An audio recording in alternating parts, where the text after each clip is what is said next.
Hey guys, I'm happy and grateful to share about emotional well being and emotional awareness. Let's get into emotions.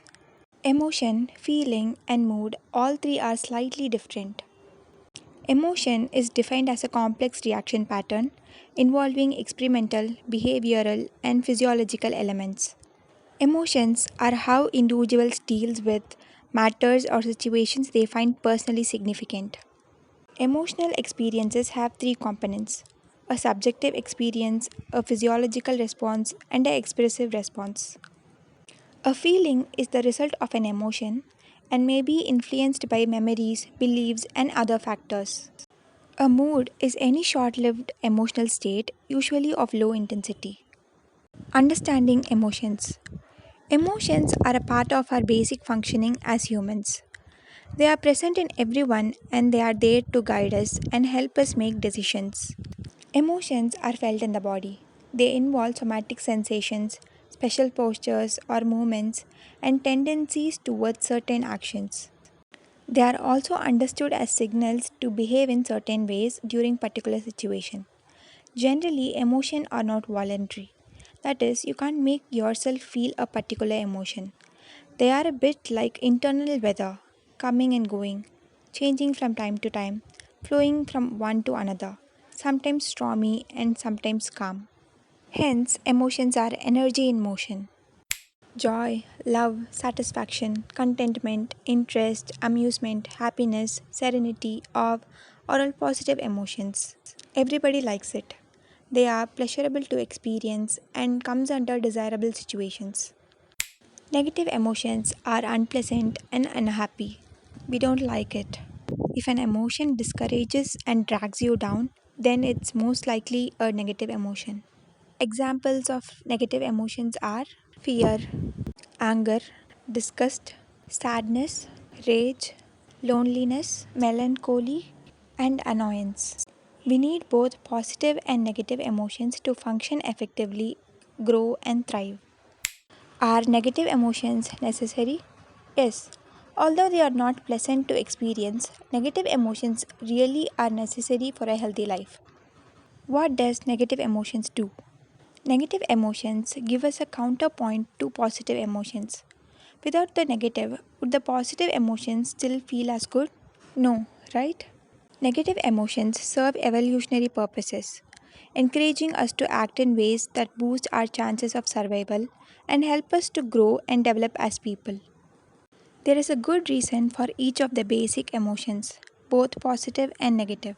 Like basic anger helps us to fight against problems, fear helps to protect us from danger, anticipation helps us to look forward and plan, surprise helps us to focus on new situations, joy to remind us what's important, sadness to connect with people who help, disgust to reject what is unhealthy.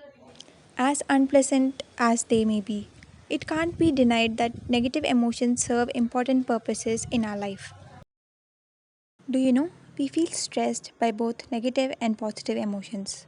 Although you may think of stress as a solidly negative emotion or response to a situation, it's actually quite common for people to experience stress in neutral and positive situations as well.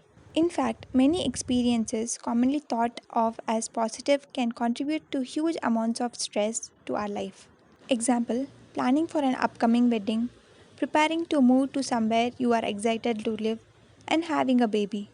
It's perfectly natural to feel stress in all of these situations, even though you would classify them as happy and positive. It is yet another example of the interplay between positive and negative that gives our lives balance. The blend gives a well rounded life. How do they affect the brain? Positive and negative emotions both have important roles to play when it comes to the brain, but they are generally separate roles. Positive emotions.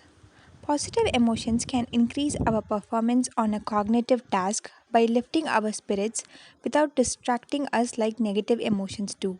Positive emotions can trigger the reward pathways in the brain, contributing to lower levels of stress hormone and greater well being. Positive emotions may help us broaden our horizons and widen our brain's scope of focus. Negative emotions. Negative emotions facilitates emotional conflict processing. helping us to make sense of incongruent or conflicting emotional information. It can help us figure tough emotional problems. It can also help us make sense when we receive confusing signals. It reduces the experience of empathy, which can help us protect from getting too involved with others and stay focused with our goals. Both have impactful roles to play in our brain, and these roles are complementary rather than competitive. Role of both in positive psychology. As vital as it is for us to learn how to boost our positive emotions and take advantage of the opportunities they bring, it is just as vital to learn how to adapt from negative emotions and cope up with them effectively. When we are able to accept, embrace, and exploit both our positive and negative emotions, we give ourselves the best chance to live a balanced, meaningful life. We can effectively manage our emotions by identifying, understanding, and finding the patterns in our emotional experiences. Neutral emotions. It is much discussed in Buddhism circles. It is a non painful, non pleasant emotion. They refer to a range in the middle part of the spectrum of felt experience, between pain and pleasure, relatively bland and neither distinctly painful nor clearly pleasant. Three steps to express emotions. Number one, emotional awareness. Becoming aware of the negative emotions before reacting. Number two, emotional intelligence. Perceiving, controlling, and evaluating your emotions. Number three, expressing them in the healthiest way possible.